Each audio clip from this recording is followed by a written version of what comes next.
So the point of that learning goal that you did today was that no formulas were needed. It was really easy as long as you made the connections from yesterday and kind of answered all the questions. I have noticed that some people aren't really answering the questions. Like, you made the shape and it looked good, and some people skip steps, like when I looked online, so the shape didn't really work the way it was supposed to, so that I don't know how you can make the connections that you're supposed to make. It might be a good idea to talk to somebody about it, or from these learning goals are helping us summarize the ideas to make sure that you got what you were supposed to get, at least some of it. So keep that in mind, but you've got to be answering the questions from the textbook and making sure that you can do them. That learning goal, again, was super easy if you made the connections you were supposed to make yesterday. So now we're going to do a few paper questions dealing with quadrilaterals. We've already talked in the last unit and yesterday we talked about diagonals. So, we saw that diagonals of quadrilaterals bisect each other, right? Parallelograms and such bisect each other. We saw that in last unit. We saw that again yesterday. We've done all kinds of stuff with midpoints. So you got a big quadrilateral. What's a quadrilateral? Natalie? Any four-sided shape. So there's lots of them. Some of them will have kind of very few properties, like no parallel sides and no right angles and nothing, right? Just kind of four random lines. Closed figure, that kind of goes without saying, but it should be said. We're talking about closed figures, so not just four lines that don't connect, right? Four lines that are connected and closed to form four corners. So that's a quadrilateral. What other kinds of four-sided shapes do we have names for? They were all at the start of the activity yesterday. Parallelogram is one of them. Rhombus. Trapezoid. Yeah, that wasn't on there, but that's another good one. That's right. Any others? Square. Any others? Rectangle. Rectangle, thank you. Yeah, I forgot about that one. There's another one called a kite. We probably won't see that very much, but there are, if you read some of the other questions in the textbook, talks about a kite. Kite has a particular definition in mathematics. It looks like your stereotypical kite that you would see flying in the wind. Same thing, trapezoid. We're not going to do a lot with trapezoids, but it has a special definition in mathematics. Do you know the difference between a parallelogram, a rhombus, a square, a rectangle? Do you know those shapes? When I say quadrilateral, do you understand I'm not talking about a rectangle in particular or a parallelogram in particular? I'm talking about any four-sided shape. If we use the word quadrilateral, right? And then there are particular types of quadrilaterals that have particular properties. So there's a note here. Don't forget about the glossary. And you were supposed to do this yesterday, but the glossary is available online. It's also in the textbook if you want to flip through all the pages and find them. But like you don't have a textbook, never mind. But you could look it up online. You could just Google it, right? And the definitions are always the same. So when it says something like prove that quadrilateral ABCD is a rectangle, and you go, well, I don't know what that is. Well, you have all the resources at your fingertips to find out what a rectangle is. Okay? So keep that in mind that you are supposed to know what those shapes mean. My rule of thumb is any shape that's covered either in a lesson or in the homework is fair game for the test. So we're going to do a question about a square right now. But in the homework, there might be a question about a rectangle. So that I could ask you a question about a rectangle. I would assume that you've done the homework, so you've tried a rectangle question, and you know, and you familiarize yourself with how to prove something is a rectangle.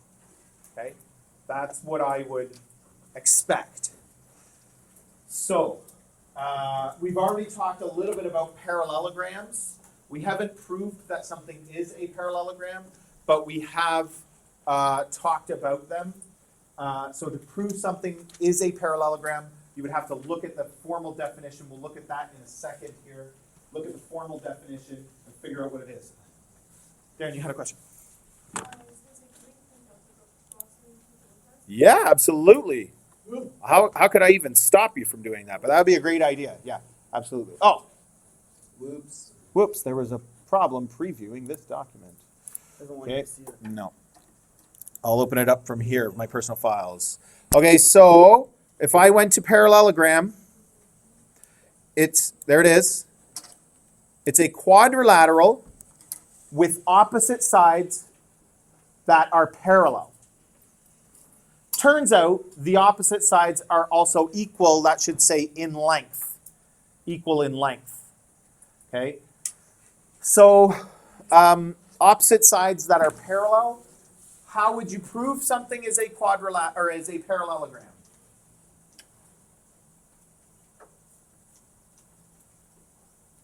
Parker. Find the lengths of all the sides and if they are parallel. Would you find the lengths to prove they're parallel? Find the slope of each, and you could use the slope to show that opposites are parallel. It would not matter. What if you saw that they're also at a right angle to each other? Would you say, oh no, this isn't a parallelogram, it's a rectangle? No, wrong. Rectangles are parallelograms. It's not an either or situation.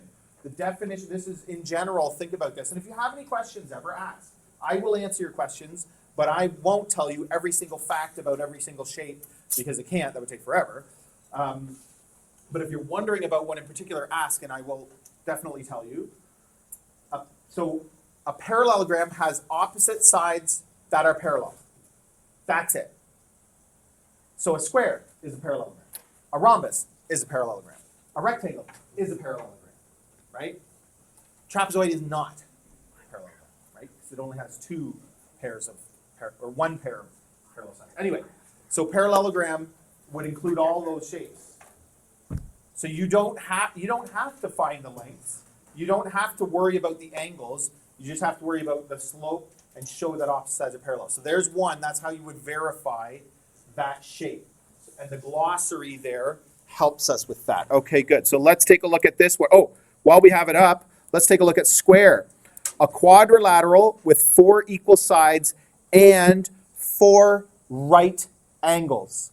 Turns out opposite sides are also parallel, but that doesn't matter. I mean, that'll kind of come out in the wash anyway, but the first statement is what we have to prove.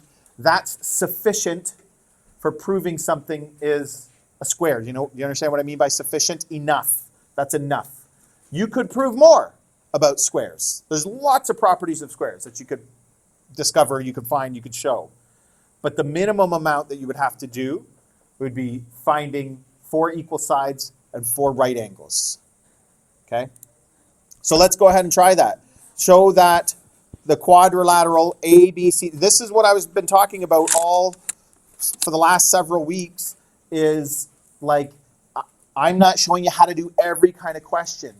I want you to think about the problem-solving aspects of it, right? Well, how would I prove this? First of all, I need to know the definition of the shape that I'm working with. Then how would I prove that? Okay, so show that quadrilateral ABCD with the following vertices is a square.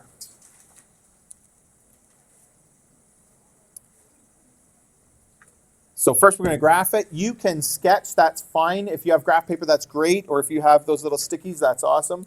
But if you want to just sketch it, that's also okay. -7, 8.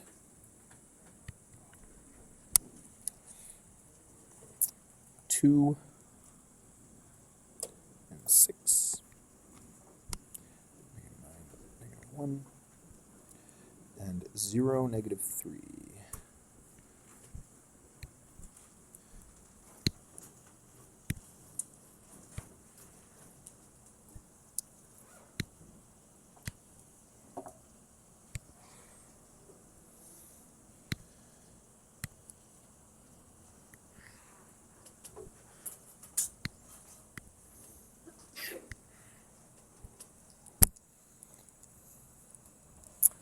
Okay, so does it look like a square? Yeah, I'm convinced.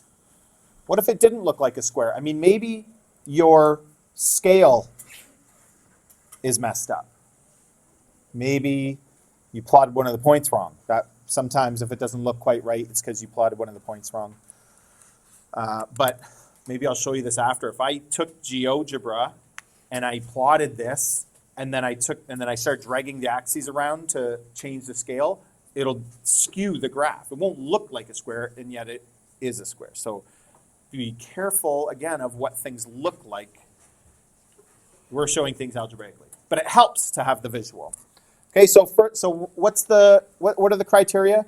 All four side lengths are the same, and all four angles are right angles. So what do we have to do? We have to find all four lengths and all four slopes.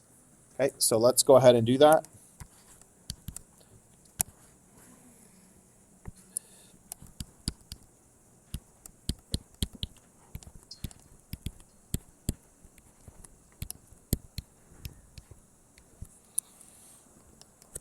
I'm going to label my points A, B, C, D.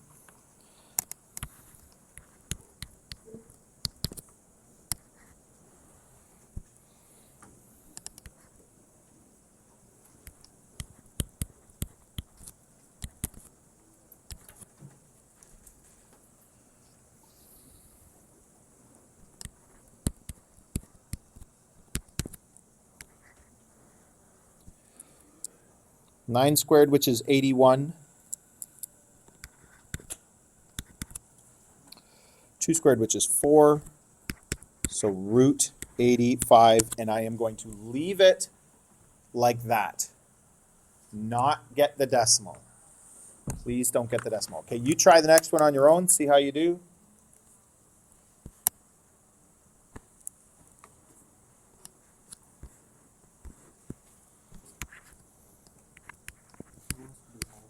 Yep.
Keep going on and do the next one. Do all four.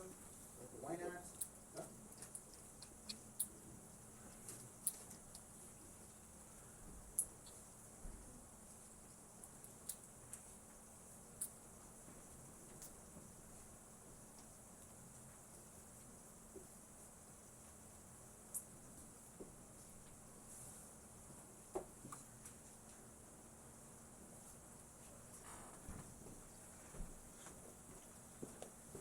Okay, so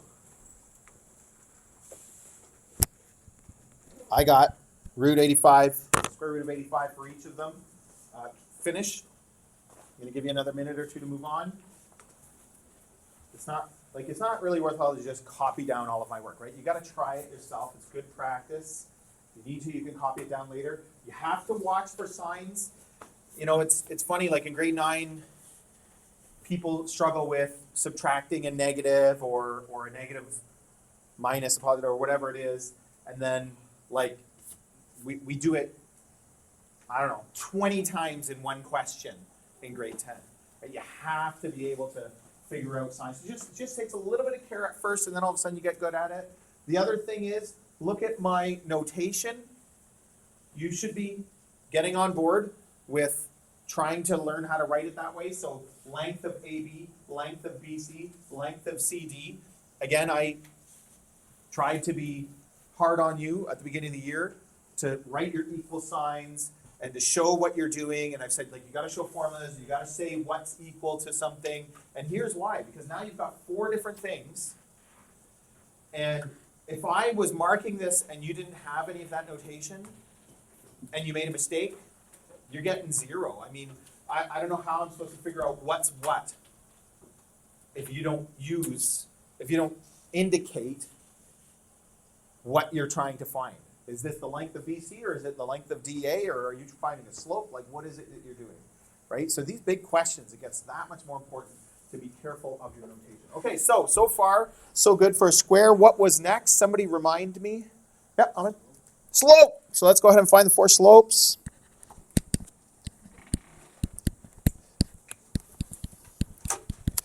The rule is you have to write the formula once, kind of per question. So once for a question like this, and then for the finding 4 slopes, you don't have to show the formula every time. You can if you want, absolutely, but you can just, as long as you're saying what you're finding the slope of. So again, I'm going to find the slope, start with the slope of AB. As long as you do that, then you don't have to keep writing the formula every single time. Okay, so slope of AB, looking at the y's first. So I'm going to start with B, like I think through this in my head every single time I do a question. Which point am I starting with? I'm going to start with B. So that's 6 minus 8 over. And then 2 minus negative 7. So 2 minus negative 7 is 2 plus 7. 6 minus 8 is negative 2. 7 plus 2 is positive 9, so negative 2 over 9. And I can get the answer in 2 steps that way, if I can be careful and do some of that kind of in my head. Signs is going to be super important. If you don't get the sign right, you're not going to be able to tell that they're a negative reciprocal. One thing that's interesting to notice is the 2 and the 9. Notice like it was the same thing that came up every single time in the length formula. One of them was a 2 and one of them was a 9, because you're finding the difference between the x's and y's, so it's the same every time. So you can, if you notice those patterns, then you can really like catch any mistakes the whole way through, right? Okay, go ahead and find the next one.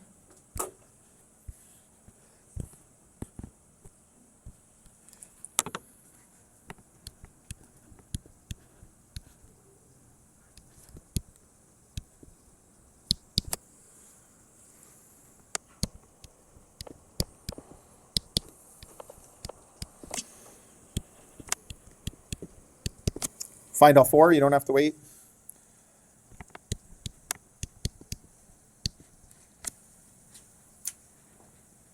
You scroll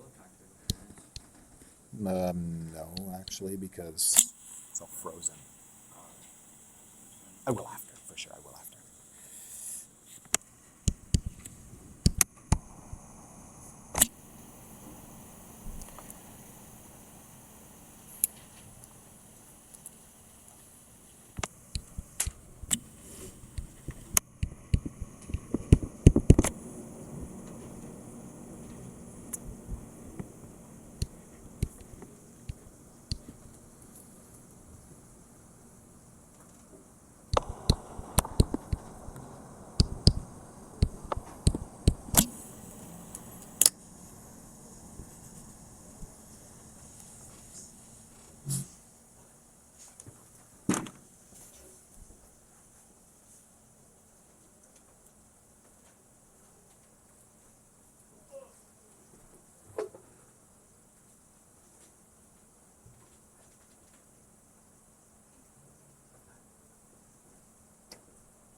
Okay, good. Lots of people are done.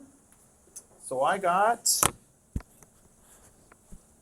think it looks right. We're gonna make sure that we analyze everything and make our final statement correctly. It's gonna be a big one.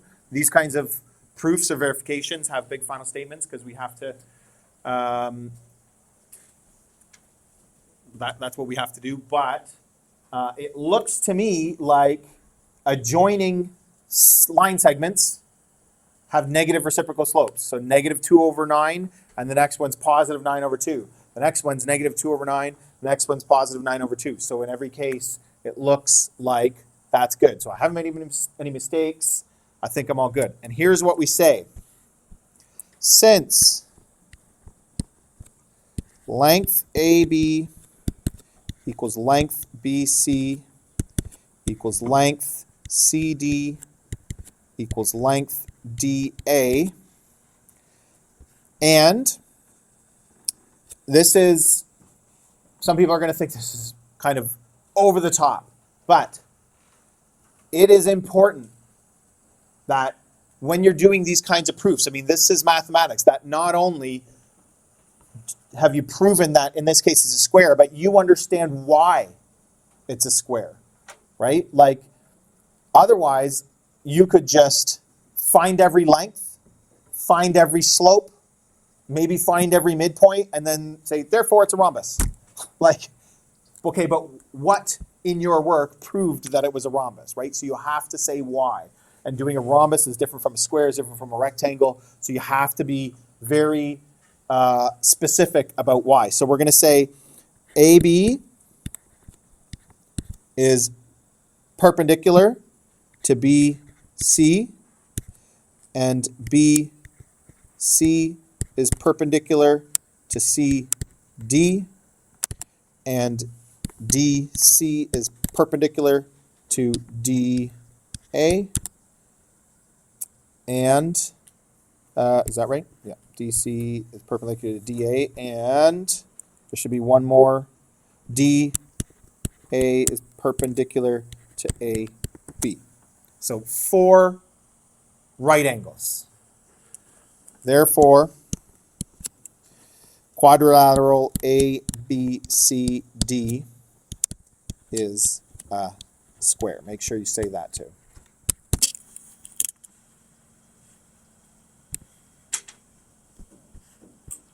A lot of work for one question. What do you think about that?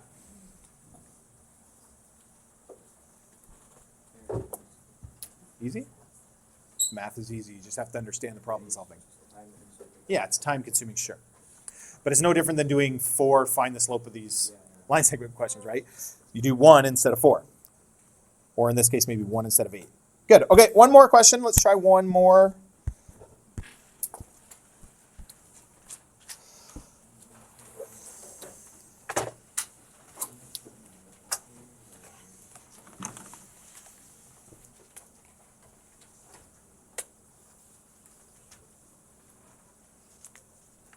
A quadrilateral has vertices A, B, C, D given. Okay, good. Find the perimeter of a figure where, or whose vertices, where the vertices are the midpoints of the sides of quadrilateral A, B, C, D.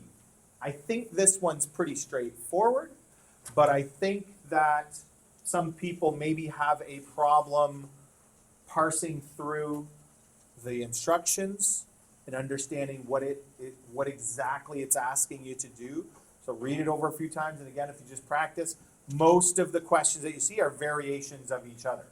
So you'll see another question like this, but instead of asking you to find the perimeter, it'll ask you to show that it's square or something like that. Okay? So otherwise, it's more or less the same. So let's go ahead and do a sketch. We don't know. It says quadrilateral. We don't know if this is a parallelogram, rhombus, none of them. Like, we have no idea, right?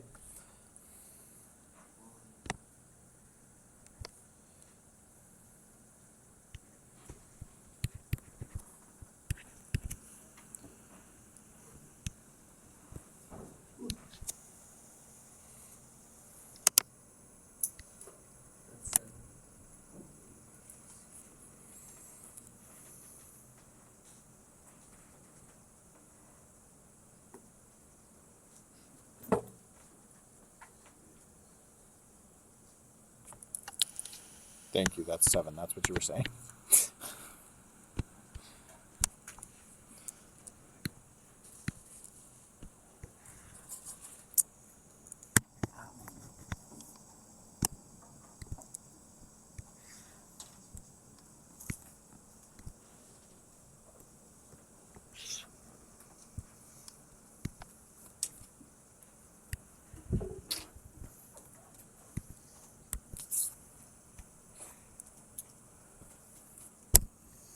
Yeah, so looks like nothing going on with that one, right? Find the perimeter of a figure where the vertices are the midpoints of the sides. So what do we have to do first, Nick? Find the midpoints.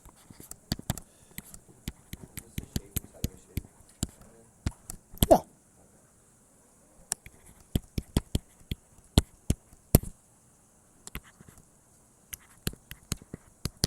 So we'll do the midpoint of AB. So now we're adding. It's different from slope and length. We're adding. 4 plus negative 2 is 4 minus 2 over 2. And 2 plus 4 is just 2 plus 4 over 2. So that's 1 and 3. And let's check it. 1 and 3. My line's a little bit off, but it looks like it's right.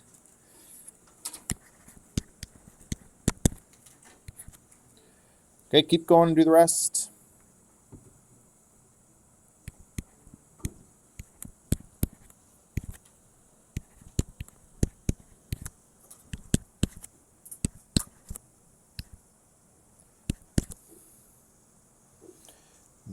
Oh, yep, negative 3, 1.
Okay, so there's all 4 of mine.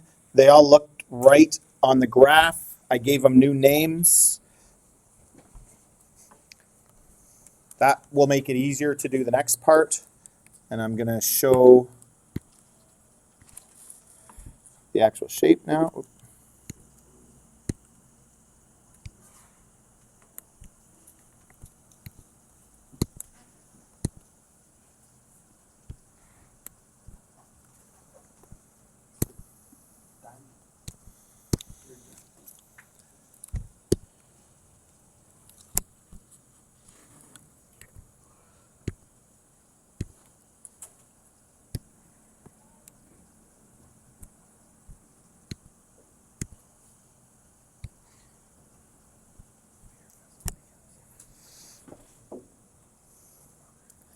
All right, what's left? Tiana, what do you think we should do? Find the lengths? Finding perimeter, right? So we find the lengths. How do we find perimeter of any shape? Add the lengths together, so we need the lengths. Very good. So we're going to find the lengths of EF, FG, GH, and EH. So 4 more lengths to find.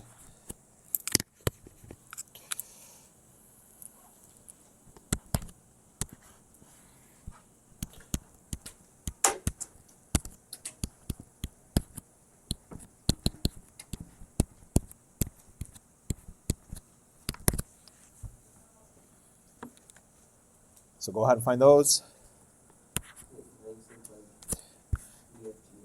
Yeah.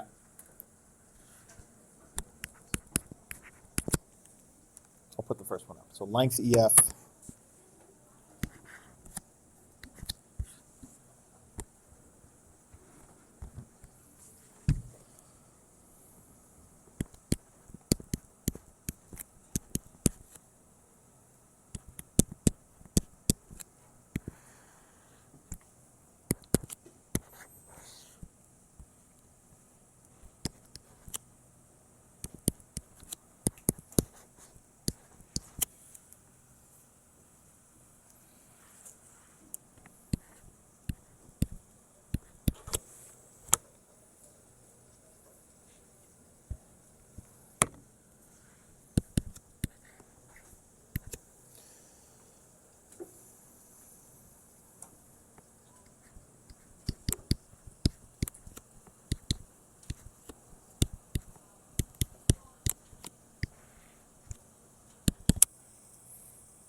I got root 20 for each one of them.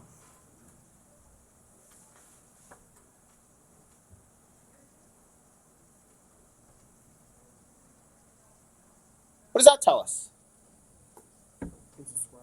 Is it a square? We don't know about the slopes. No. Natalie? Not sure?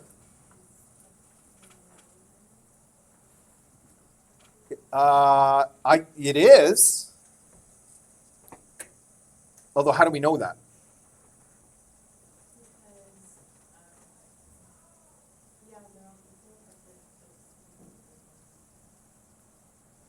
There's something more to it. It's not just a parallelogram. What else, Nick? It's a rhombus. A rhombus, the only criteria is 4 equal length sides. Once you've shown that, this is just true, it can't not be a rhombus. Like opposite sides will be parallel. If it has 4 equal lengths, it has to be a rhombus. A rhombus is easier to show than a square. There's less work. So it turns out this is a rhombus, which means the opposite sides are parallel. So it is a parallelogram, like Natalie said, so that's good. We don't know if it's a rectangle. We don't know if it's a square because we don't know anything about the slopes. I'm not sure that it looks like, if my diagram is to scale, that it looks like a square or a rectangle. It might be, but I'm not sure. But it is a rhombus. We've shown that. Okay, so notice that I also reduced my my radicals there, and so this is what we're going to do. Perimeter is when we add them up. So length of EF plus length of FG plus length of GH plus length of HE, which is, if you use root 20, root 20, root 20, root 20, that would, that'd be fine. Like you would get full marks for that. But if you want to take it the extra level,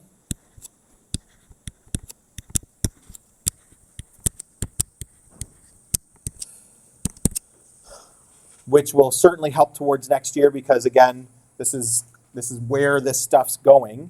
Remember when that first day we did radicals, is a few weeks ago now, but we talked about how radicals could be considered like variable terms, like x terms. And we can add them if they're like terms. So this is 2 root 5 plus 2 root 5 plus 2 root 5 plus 2 root 5, which is 8 root 5. It's like 2x plus 2x plus 2x plus 2x, which is 8x. Okay, so we could do that. But then a question like this would probably, so there's your exact, but a question like this would probably want you to give some kind of a rounded answer. So let's see. 8 root 5 gives me approximately 17.89 units, whatever they are. What if the question is, doesn't give the units, should we just say units after it, or doesn't it? Yeah, even if, for me, even if you don't say units, it'd be fine. But if you want to be, if you want to, you just say units, yeah, whatever they happen to be. Often with this stuff on a Cartesian plane, it doesn't give you units. What do you think? Any questions? Any questions?